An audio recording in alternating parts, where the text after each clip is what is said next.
how to build a budget that actually works. Have you ever started a budget, felt motivated, and then just a couple weeks later, it completely fell apart? You're not alone. Most people who try budgeting quit quickly. And it's not because you're lazy or bad with money. It's because the budget itself was set up to fail. Too strict, too complicated, or just not realistic for your actual lifestyle. Today, I'm going to show you how to build a budget that actually works. One that's flexible enough to survive real life, but structured enough to move you forward. By the end, you'll know why most budgets fail, the 3 pillars of a successful budget, and how to put it into practice starting this week. Here's the truth. Most budgets are built like crash diets. Think about it. You cut out everything fun. No more coffee runs, no more takeout, no little Target trips. And just like a crash diet, it works for a few days, maybe even a week. But then life happens. You get invited to a friend's birthday, your car breaks down, or you just get tired of saying no to yourself. Suddenly, the whole plan feels ruined and you throw it out completely. Another mistake? People forget about irregular expenses. Things like vacations, annual memberships, car registration, back-to-school shopping, even Christmas gifts. These always come around, but if they're not in your budget, you swipe your card, feel guilty, and convince yourself you failed. The truth is, you can fail.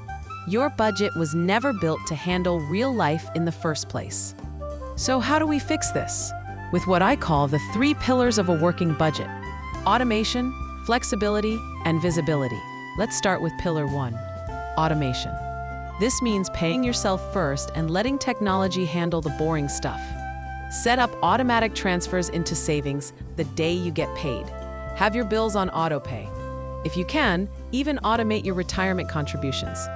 The less you have to manually track, the easier it is to stay consistent. Pillar 2, flexibility. This is the one most people miss. Strict budgets snap and break. Flexible budgets bend and survive. For example, instead of having one category for groceries and another for eating out, try combining them into a single food budget. Some weeks you'll cook more, some weeks you'll order takeout, and that's fine. When your budget adjusts with you, it doesn't collapse the moment your routine shifts. Pillar 3, visibility. Out of sight, out of mind. That's how money slips away. Instead of waiting until the end of the month and wondering where it all went, set a weekly 5-minute check-in. Pull up your bank app, glance at your categories, and see if you're still on track.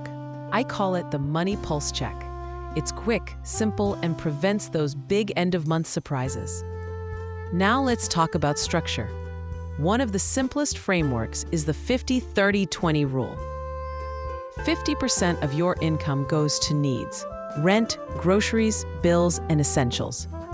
30% goes to wants: fun, shopping, travel, and lifestyle. And the last 20% goes to savings and paying off debt. It's simple, but here's the best part. It's flexible. If your rent is higher and eats up more than 50%, that's okay. Adjust the numbers so the math reflects your reality. Or if you're saving for something big, maybe a down payment or paying off student loans, you can bump savings to 25% or even 30%. The point isn't to follow someone else's perfect formula. The point is to create a budget that fits your life and grows with you. So how do you actually track this? You've got options. If you're a spreadsheet person, set up a simple tracker in Google Sheets.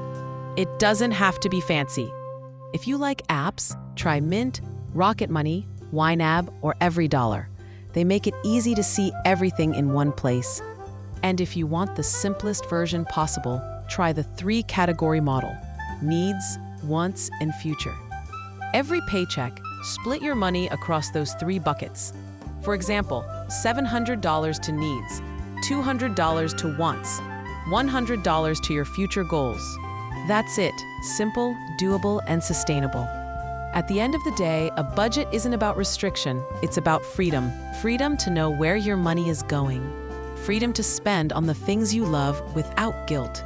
And freedom to stop stressing about every dollar. Don't try to build the perfect budget from day one. Start small, make it flexible, and adjust as you go. Because the best budget isn't the perfect one, it's the one you can actually keep. And to make it even easier, I've created a free printable template you can grab in the description below. Try it this month and see how much calmer and more confident you feel about your money. Thanks for watching, and don't forget to subscribe for more practical money tips that actually work.